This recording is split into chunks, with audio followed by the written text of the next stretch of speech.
እስከ ስንት ትውልድ ትምርልኛለህ አለው። ጌታችንም እስከ 15 ትውልድ ድረስ እምርልሃለሁ። መጋቢት 5 ቀን መታሰቢያህን ያድርጉ። በዚህች ቀን ነፍስህ ከሥጋህ ተለይታለችና በ12ቱ ወር እንደ እናቴ እንደ ማርያም ማኅበርህን ያድርጉ። እኔም ማኅበራቸውን እባርካለሁ።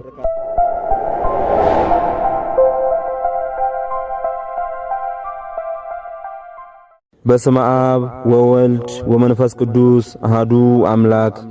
አባታችን ገብረ መንፈስ ቅዱስ ከዚህ ከኃላፊው ዓለም በሞት የሚለይበት ቀን ደረሰ። በዚህም ጊዜ መጋቢት 3 ዓርብ ቀን ታመመ። ለሞት የሚያበቃ ጽኑ ደዌ የሚያዘው ጌታችን ሰውነቴ እስከ ሞት ድረስ ደርሳ አዘነች እንዳለ የሚያርፍበት ቀን በደረሰ ጊዜ ፈራ። ብዙ ሥራውን የሚያውቁ ባህታውያን ወደ እርሱ መጡ። ስማቸው ፍሬ ቅዱስ፣ ዘርአ ቡሩክ፣ ያዕቆብ፣ ብንያም፣ ዮሴፍ ይባላል። አባታችን አቡነ ገብረ መንፈስ ቅዱስ ከዚህ ዓለም በሞት እንደሚለይ ጌታችን መድኃኒታችን ኢየሱስ ክርስቶስ ቃል ኪዳን እንደሰጠው ከመጀመሪያ እስከ መጨረሻ ያለውን ሁሉ ነገራቸው። እነዚያም ቅዱሳን ባህታውያን የአባታችን የሞቱን ነገር ሰምተው አዘኑ፣ አለቀሱ። እርሱ የባህታውያን አለቃ ነውና ቅዳሜ ቀን በብዙ ድካም በብዙ ጭንቅ ዋለ። እንዳስለመደው ስለ ኃጣን ነፍሳት ወደ አምላኩ ለመለመን አላቋረጠም። በመሸ ጊዜ ደከመ፣ መናገርም አቃተው። እነዚያም ቅዱሳን ባየው በሰማው እንዲመሰክር ገብረ እንድርያስን ይጠሩት ዘንድ ሄዱ። ደርሰው አባታችን ገብረ መንፈስ ቅዱስ እንደሚሞት ነገሩት። ገብረ እንድርያስም ይህን ሰምቶ ፈጽሞ አዘነ፣ መራራ ልቅሶንም አለቀሰ። ተነስቶም ንዑድ ክቡር አባታችን ገብረ መንፈስ ቅዱስ ካለበት ደረሰ። ይኸውም ቅዳሜ ለእሁድ አጥቢያ ማታ ላይ ነው። ፈጽሞ መሽቶ ነበር። የቄሱ ቤት አባታችን ካለበት የራቀ ነውና እንዳንበሳ ከገዳሙ ጫካ ተኝቶ አገኙት። የሚጠጋበት ዋሻ የሚጠለልበት ቤት አልነበረውም። ከመንደሩ አቅራቢያ እጁን ዘርግቶ አገኙት። ጌታችን ኢየሱስ ክርስቶስ በመስቀል ላይ እጁን እንደዘረጋ ሆኖ አዩት። አባታችን ገብረ መንፈስ ቅዱስ ከታመመበት ነፍሱ ከሥጋው እስከ ተለየችበት ሰዓት ድረስ ምስጋናን አላቋረጠም። በመከራው ሁሉ ፈጣሪውን መሰለው። ገብረ እንድርያስም ከአባታችን ፊት ያለውን ብርሃን ባየ ጊዜ የእግዚአብሔር ጸጋ አስፈራው። ደም ግባቱም ቀይ ነበር። የራስ ጸጉሩም ረጅም ነበር። ጺሙም እንደ በረዶ ነጭ ነበር። ገዳማዊው አባ ዮሐንስም ይህ ታላቅ አባት ቢሞት ምን አደርገዋለሁ ብሎ በሕሊናው አሰበ። ምን ላድርግ አለ። የት ቤተ ክርስቲያንስ እቀብረዋለሁ? በምንስ እገንዘዋለሁ አለ። ልብስ አልነበረውምና ቁመቱም እጅግ ረጅም ነውና በዚህ ዘመን እርሱን የሚመስል የለም። ክንዱ ረጅም፣ ግርማው የሚያስፈራ ነውና ስለዚህ ከማን ጋር እቀብረዋለሁ? እኔ ብቻዬን ነኝና ሰውነቱንስ መዳሰስ እንደምን ይቻለኛል ብሎ አሰበ። እነዚህ ሕቡዓን ቅዱሳን ሰው እንዲያያቸው ወደ ቤተ ክርስቲያን እንውሰደው ብላቸው በእጅ አይሉኝም። ከሰማይ ከምድር የከበረ ይህ ታላቅ ሰው በዚህ ጫካ ብንቀብረው እግዚአብሔር ይቆጣል ብሎ አሰበም። ዳግመኛም ወደ ደብረ ይፋት ልሂድ፣ የአባታችንንም ረፍት ለዚያች ሀገር ሰዎች ልናገር፣ አስክሬኑንም ወስደው በዚያ በክብር በምስጋና ይቅበሩት ብሎ አሰበም። አባ ዮሐንስም ይህንን ሲያስብ 2 ሰዓት ያህል ቆየ።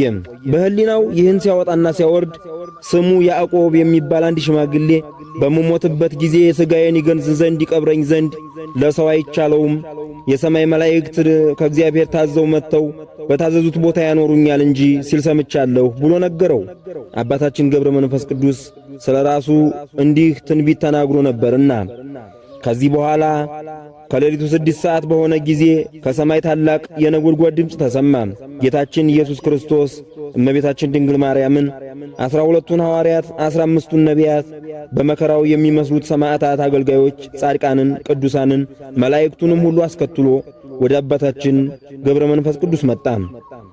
ዳግመኛ እንደ ፀሐይ እንደ ጨረቃ እንደ ከዋክብት የሚያበራ አይነቱ ልዩ ልዩ የሆነ በረዶ የመሰለ መብራት ከሰማይ እየተወረወረ ወረደ። በዚያች የነበሩ ቅዱሳን ሁሉ ስላዩት ታላቅ ግርማ ፈሩ። ደነገጡ። ፈጽመው ሥጋውን መንካትም አልቻሉም። ከዚህ በኋላ ቅዱሳን ሁሉ በመፍራት በመንቀጥቀጥ ሸሹ፣ ባዩትም ነገር ድንግጠዋልና። ምድርም ተንቀጠቀጠች፣ ተራሮች ተነዋወጡ፣ ታላቅ ጩኸትም ሆነ። እነዚያ ቅዱሳን በምድር ላይ የሚደረገውን ታላቅ ምስጢር ያዩ ዘንድ ከሩቅ ቆሙ። እግዚአብሔርም ስለ አባታችን ገብረ መንፈስ ቅዱስ ክብር የሚያደርገውን ያስተውሉ ዘንድ እነዚያ ቅዱሳንን አጸናቸው፣ ባዩት በሰሙት ነገርም ምስክር ይሆኑ ዘንድ።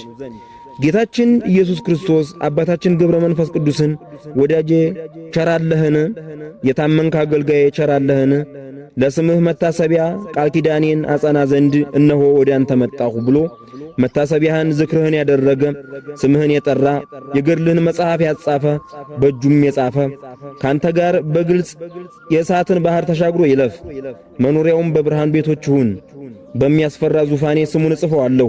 ያለ ጥርጥር በቃል ኪዳንህ አምኖ መታሰቢያህን የሚያደርገው ካንተ ጋር በግልጽ ባህረ እሳትን ይሻገር። ያለ ኀፍረት ያለ ፍርሃት በፊቴ ይቁም አለው። በመታሰቢያ ቀን የተራበውን ቢያበላ እኔ በመንግሥተ ሰማያት የሕይወት እንጀራ ሰጠዋለሁ። በዚህም ዓለም እስከ ፍጻሜ ድረስ አይራብም። የተጠማውንም ቢያጠጣ ሄሮድስ ካስገደላቸው ሕፃናት ጋር በመንግሥተ ሰማያት የሕይወት መጠጥን አጠጣዋለሁ። በመታሰቢያ ቀን ዕጣንም ቢሰጥ ካንተ ጋር ንጹሕ ይሆናል። በየዕረፍትህ በዓል ለቁርባን የሚሆን ንጹሕ መገበሪያ ያመጣ በሰማያዊ ኢየሩሳሌም እቀበለዋለሁ። ርስቱንም ከአብርሃም ከይስሐቅ ከያዕቆብ ጋር አደርገዋለሁ። በመታሰቢያ ቀንም መብራት የሰጠ ጨለማውንና የእሳቱን ባህር ይሻገር። መታሰቢያ በሚደረግበት በዓል ሕዝቡ ቢሰበሰቡ እኔ ቅድስት በምትሆን በደብረ ጽዮን ከቅዱሳን ሁሉ ጋር እሰበስባቸዋለሁ ብሎ ቃል ኪዳን ሰጠው። ከዚህ በኋላ አባታችን ገብረ መንፈስ ቅዱስ ተነስቶ ጌታችን መድኃኒታችን ኢየሱስ ክርስቶስን እንዲህ አለው። እኔ በዚህ ዓለም 562 ዓመት ኖርሁ። ውሃን ጠጣ ዘንድ እህልን የእንጨት ፍሬን በላ ዘንድ አልወደድኩም። ልብስንም አልለበስኩም። በባህር ውስጥ ከዓሣ ከጉማሬ ካዞ ጋር ራቆቴን ኖርኩ። ዳግመኛም ካንበሳና ከነብር ከድብ ከዘንዶ ጋር ተራራ ለተራራ ስዞር ከወፎቹም ጋር በየዛፉ ስዞር ኖርኩ። ይህንን ቃል ኪዳንስ ለሌሎች ቅዱሳን ትሰጠዋለህ። እኔስ ስለምንሃለሁ በእጄ በለኝ። መታሰቢያን የሚያደርግ በአማላጅነት የሚያምን ሰው ኃጢአት ሰርቶ ንስሐ ሳይገባ ድንገት ቢሞት ማርልኝ አለው። ጌታችን አባታችንን የምምርልህ ክርስቲያንን ብቻ አይደለም መታሰቢያን የሚያደርግ አረሚ ቢሆን እንኳን ወደ ሃይማኖት መልሼ እምርልሃለሁ፣ ከአንተም ጋር ንጹሕ ይሁን። መጋቢት 5 ቀን መታሰቢያን ያድርጉ። በዚህች ቀን ነፍስህ ከሥጋህ ተለይታለችና በ12ቱ ወር እንደ እናቴ እንደ ማርያም ማኅበርህን ያድርጉ። እኔም ማኅበራቸውን እባርካለሁ።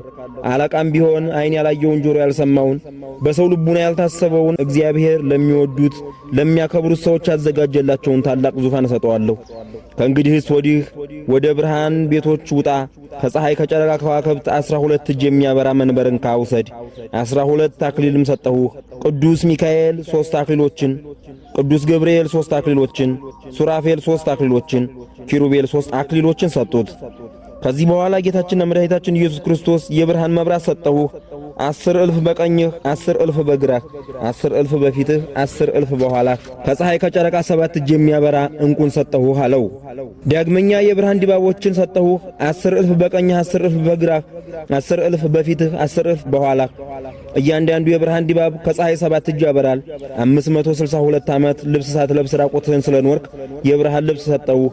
ኅብሩ እንደ በረዶ ነጭ ሆነ የሚያንጸባርቅ የብርሃን መደረቢያ ሰጠሁህ። ባልንጀሮቹ ቅዱሳን ባዩህ ጊዜ ከሚያስደነግጥ የብርሃን ልብስ የተነሳ ይደነግጣሉ። እንደኔ የሚያስፈራ ግርማ ሰጥሃለሁ። የጨለማ አበጋዞች አጋንንት ከግርማ አስፈሪነት የተነሳ ይወድቃሉ፣ እንደ ሰም ይቀልጣሉ። የብርሃን ቤቶችንም ሰጠሁህ። ካንተ በፊት ካንተም በኋላ የሚነሱ ሰማዕታት፣ ጻድቃን ከሐዋርያት ከነቢያት የሚበልጥ መንግሥትን ሰጠሁህ። እንደ ዓይን ጥቅሻ ከሰሜን እስከ ደቡብ ከምዕራብ እስከ ምስራቅ ድረስ እንደ ንስር የሚበሩ ክንፎች ያላቸው የእሳት ፈረሶችን ሰጠሁህ። አባታችን ገብረ መንፈስ ቅዱስም ይህን ሁሉ ቃል ኪዳን ከሰጠው በኋላ አምላኩን አመሰገነው። አቤቱ ጌታዬ ለእኔ ይህን ሁሉ ክብር ሰጠኸኝ፣ እስከ ስንት ትውልድ ትምርልኛለህ አለው። ጌታችንም እስከ 15 ትውልድ ድረስ እምርልሃለሁ። 5 ውሾች እኔ በወንጌል ጻድቁን የተቀበለ የጻድቁን ዋጋ ያገኛል ያልኩትን አምነው መታሰቢያህን ዝክርህን ቢያደርጉ እምርልሃለሁ አለው። አባታችን ገብረ መንፈስ ቅዱስም ጌታችን ኢየሱስ ክርስቶስን ጌታዬ ሆይ በፍርድ ቀን ሰው የሚፈረድበት በምን ምክንያት ነው ብሎ ጠየቀው። ጌታችን 10ቱ ቃላትን ኦሪትንና 6ቱ ቃላት ወንጌልን ያልፈጸሙ ምእመናን ይፈረድባቸዋል ብሎ መለሰለት። አባታችን ገብረ መንፈስ ቅዱስም አቤቱ ጌታዬ ስሜን የሚጠሩ መታሰቢያን ቢያደርጉ እነዚህን ያልፈጸሙትን አትምራቸውምን አለው። አስቀድመህ አስራት ሰጥተኸኛልና አቤቱ ማራቸው፣ ይቅር በላቸው፣ አትቀየማቸው፣ መዓትህን አታምጣባቸው፣ አታሳያቸው፣ ከሚፈርድባቸው በግራህ ከሚቆሙት ጋር አትቁጠራቸው አለው። ጌታችንም መታሰቢያህን ዝክርህን ያደረገውን ስምህን የሚጠራውን የገድልህን መጽሐፍ ያጻፈውን ቃል ኪዳንህን አምኖ በእጁ የጻፈውን ቤተ ክርስቲያንን ያሳነጸውን በስምህ ታቦት ያከበረውን ስለ አንተ ሲል የተራቆተውን ያለበሰ እምርልሃለሁ አለው። በደላቸውን ሁሉ ተውላቸዋለሁ፣ በቀኝ አቆማቸዋለሁ፣ በቀሌን አነሳለሁ። የዘላለም ተድላ ደስታ ባለበት በመንግሥተ ሰማያት ከጻድቃን ጋር እቆጥራቸዋለሁ። ዳግመኛም አስራት እሰጥሃለሁ። እነዚያን ትእዛዛት ያልፈጸሙትን በአማላጅነት ቢያምኑ ምርልሃለሁ። አባታችንም ጌታችንን ምንም ምን ሳትለይ የኢትዮጵያን ሰዎች ሁሉ ማረልኝ አለው። ጌታችንም እስከ ግዮን ዳርቻ ድረስ ምርልሃለሁ አለው። አባታችን ገብረ መንፈስ ቅዱስም ጌታችን በግዮን መካከል ያሉ እነርሱን አትምራቸውምን? ትለይብኛለህን? አለው። ጌታችንም አልምራቸውም ሥራ ያበዛሉና አለው። አባታችን ገብረ መንፈስ ቅዱስም ጌታችንን አቤቱ ማራቸው፣ ይቅር በላቸው፣ ቁርባንና ቅዱሳንን እንዲወዱ አድርጋቸው፣ ሥራይን እንዲጠሉ አድርጋቸው፣ ሁሉ ይቻልሃልና የወደድከው ሁሉ ይፈጸማልና ሥራ ሰሪውን ይቃወማልን? አለው። ጌታችንም ይህ ሀገር አስራት ይሁንህ፣ እንደወደድክ አድርግ፣ ለአንተ ብቻ ይሁኑህ፣ መታሰቢያህም ቢያደርጉ በአማላጅነትህም ቢያምኑ ለዘላለም ደስታ ባለበት መንግሥተ ሰማያት ይኑሩ አለው። አባታችን ገብረ መንፈስ ቅዱስም ጌታችንን አቤቱ አስቀድመህ እስከ 15 ትውልድ ድረስ እምርልሃለሁ ብለህ ቃል ኪዳን ሰጥተኸኝ ነበር። ልጅ ባይኖራቸው መካን ቢሆኑ ጌታዬ ሆይ እንዴት ይሆናሉ? አለው። ጌታችንም ልጅ እሰጣቸዋለሁ፣ መካን ብትሆንም ማኅፀኗን ፈትቼ ልጅ እሰጣታለሁ፣ ወንዱም መካን ቢሆን ከሰውነቱ ዘር አስገኝቼ ልጅ እንዲወለድ አደርጋለሁ አለው። ዳግመኛም ለሌሎች ቅዱሳን ያልተሰጠውን ቃል ኪዳን እሰጥሃለሁ። መታሰቢያህን ዝክርህን የሚያደርግ እናት አባቱ ሙተው ወደ ሲኦል ከወረዱ በኋላ ከመከራ ሲኦል አውጥቼ ነፍሳቸውን ለአንተ እሰጥሃለሁ አለው። መነኮሳትም በኀጢአት ምክንያት የንጽሕናቸው ክንፍ ቢሰበር በቃል ኪዳንህ ቢያምኑ ከምድር እስከ ሰማይ የሚበር እሳታዊ ክንፍ እሰጣቸዋለሁ፣ ንጽሕናቸውን እመልስላቸዋለሁ አለው። የአባታችን ገብረ መንፈስ ቅዱስ ጸሎቱና በረከቱ ከሕዝበ ክርስቲያኑ ጋር ይኑር ለዘላለሙ አሜን።